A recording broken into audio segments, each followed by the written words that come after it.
आप सभी को नमस्ते। मेरा नाम राजशेखर है और आज के सेशन में हम बात करने वाले हैं दिस दैट के यूज के बारे में। प्रीवियस वीडियो में भी हमने दिस दैट के यूज के बारे में सीखा था, जिसमें हमने बात किया था कि दिस का प्रयोग नज़दीक की एक वस्तु की तरफ इशारा करने के लिए यूज किया जाता है, जबकि दैट का प्रयोग दूर की एक वस्तु की तरफ इशारा करने के लिए किया जाता है।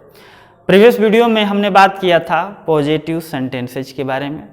आज के वीडियो में हम बात करेंगे कुछ नेगेटिव, इंट्रोगेटिव और इंट्रोगेटिव नेगेटिव सेंटेंसेज के बारे में। बनाना बहुत आसान होता है। ये सेशन उन स्टूडेंट्स के लिए यूजफुल हैं जो बच्चे शुरू से इंग्लिश सीखने की कोशिश कर रहे हैं। यदि आप इंग्लिश को बिल्कुल शुरू से समझना चाहते हैं तो ये सेशन आपके लिए है।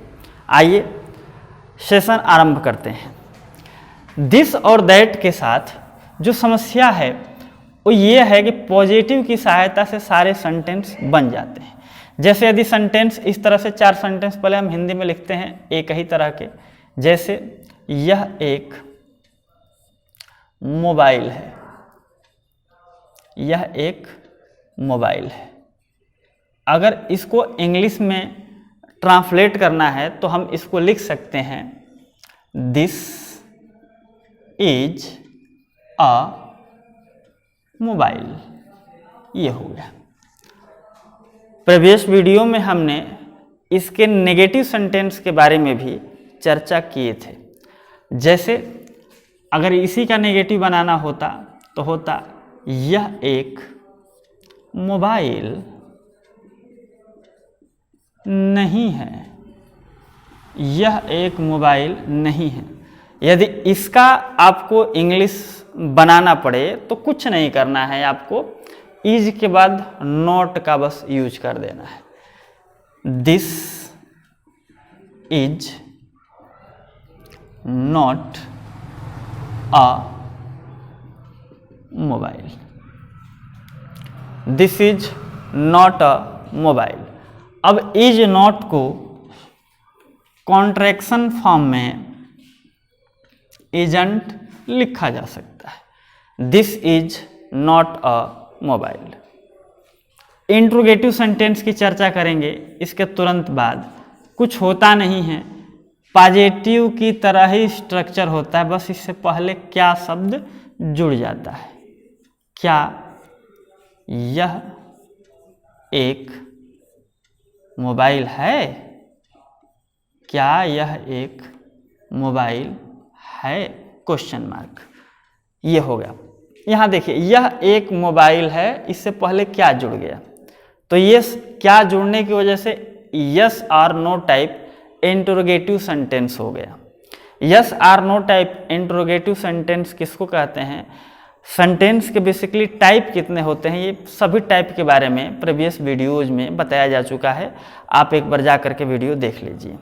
फिलहाल हम यहाँ बात करते हैं कि शुरू में क्या आ जाने की वजह से इंट्रोगेटिव सेंटेंस हो गया है, और इंट्रोगेटिव सेंटेंस बनाने के लिए कोई अलग से कोई नया वर्ड लगाने की ज़रूरत नहीं होती है।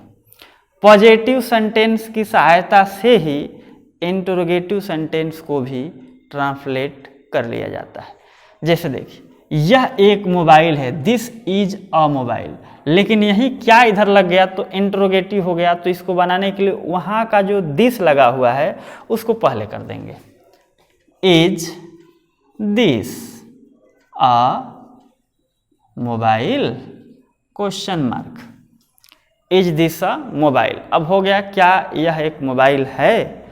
अब जैसे इस तरह के सेंटेंस आने लगेंगे, क्या वह एक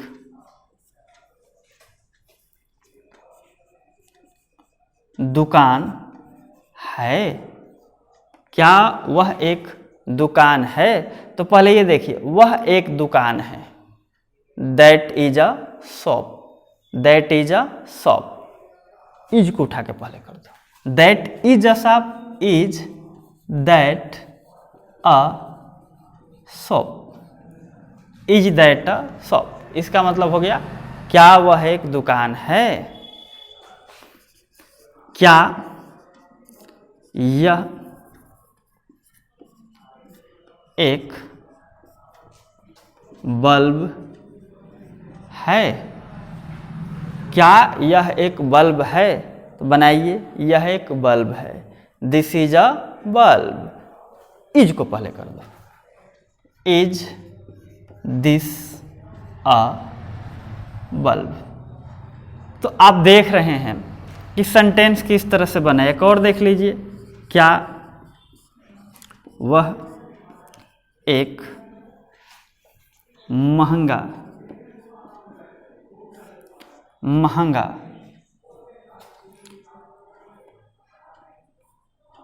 महंगी घड़ी है? क्या वह एक महंगी घड़ी है? तो अब बनाइए, वह एक महंगी घड़ी है। That is a costly watch. Is को पहले कर दो। Is that a costly watch? Question mark. इस तरह से आप हर प्रकार के सेंटेंस को बना सकते हैं। स्ट्रक्चर के बारे में चर्चा करेंगे तो पॉजिटिव का स्ट्रक्चर क्या था? आपने लिखा था दिस और दैट, और इसके बाद आप इज लगाते हैं, फिर ए और एन, उसके बाद नाउन आता है। नाउन के लिए या तो एडजेक्टिव का यूज करेगा या फिर एडजेक्टिव के लिए एडवर्ब का यूज करेगा। तो यानी कि पहले एडवर्ब आ सकता है, फिर एडजेक्टिव आ सकता है, फिर नाउन आ सकता है। ये तरीका हुआ था पॉजिटिव के लिए। नेगेटिव में आए थे तो इज के बाद नॉट लगा रहे थे, कुछ नहीं करना था। दिस दैट ऐसे ही रह जाएगा, दिस दैट ऐसे ही रह जाएगा। इज के बाद आपको नॉट लगाना था, फिर ए एन का यूज करते हुए बाकी सारी चीज़ें नोट करनी थी। उसी तरह से अगर इंटरोगेटिव की बात करें तो इज खाली पहले हो जाएगा, इज पहले हो जाएगा, फिर दिस या दैट में से कोई एक यूज होगा, फिर ए और एन, फिर एडवर्ब, एडजेक्टिव और उसके बाद नाउन, फिर क्वेश्चन मार्क। ये स्ट्रक्चर आपका तैयार होके आ जाता है। बहुत इजी होता है। कुछ सेंटेंस और देखिए, मैं ऊपर से इरेज कर रहा हूं। देखें, सेंटेंस बनाने के लिए सबसे पहले आपको पेशेंस रखना पड़ेगा। चीज़ें धीरे धीरे आती हैं, आने लगेगी, कोई दिक्कत नहीं होगी। आप जो है लगातार बने रहें और कंटिन्यू प्रैक्टिस करें। देखिए, अगर सेंटेंस लिखते हैं कि यह एक सुंदर तस्वीर है, सेंटेंस है, यह एक सुंदर तस्वीर है। अगर इसको कहा जाएगा कि इसको इंटरोगेटिव सेंटेंस में चेंज कीजिए तो क्या करेंगे? यह से पहले क्या लगा दीजिए, क्या यह एक सुंदर तस्वीर है, फिर यहाँ क्वेश्चन मार्क। अगर इसको ट्रांसलेट करना होगा तो पहले इतना ही कीजिए, यह एक सुंदर तस्वीर है। This is a beautiful picture, this is a beautiful picture. Is को उठा के पहले कर दो। Is this a beautiful picture? Question mark. यदि आपको कहना है कि क्या वह एक मेज है, क्या वह एक मेज है, क्वेश्चन मार्क। तो पहले बनाइए वह एक मेज है। That is a table, that is a table. Is को पहले कीजिए, is that a table, is that a table. अब देखिए, इसमें जो चीजें आगे जुड़ के आती हैं कि क्या भी आए और नहीं भी आए तो क्या करेंगे? जैसे क्या यह एक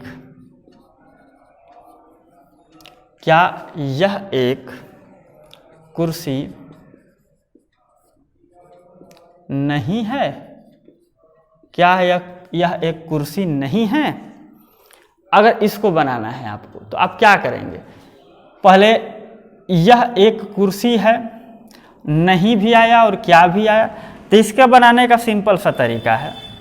या तो आप ऐसे करिए, इज लिखिए, फिर दिस दैट जो भी आता है उसमें से आप यूज कर लीजिए, फिर तुरंत नॉट लगाइए, फिर ए एन, फिर एडवर्ब, एडजेक्टिव और नाउन, या फिर इस नॉट को यहाँ ना लगा करके इज के साथ ही कनेक्ट कर दीजिए, इजंट, फिर दिस दैट, फिर दिस दैट, फिर उसके बाद ए और एन जो भी है आर्टिकल, फिर एडवर्ब, फिर एडजेक्टिव, फिर नाउन।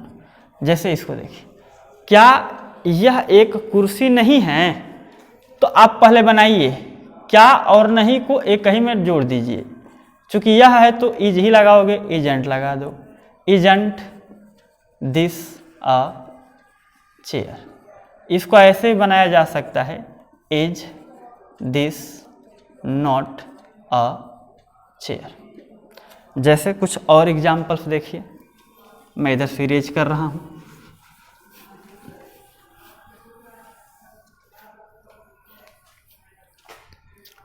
क्या वह एक शर्ट नहीं है? क्या वह एक शर्ट नहीं है? इसको बनाने के लिए क्या करेंगे, क्या भी आया नहीं भी आया और दैट के साथ इज ही लगता है तो इजेंट कर दीजिए, isn't that a shirt, isn't that a shirt. या इसको ऐसे कर सकते हैं, is that not a shirt. जैसे कुछ और देखिए,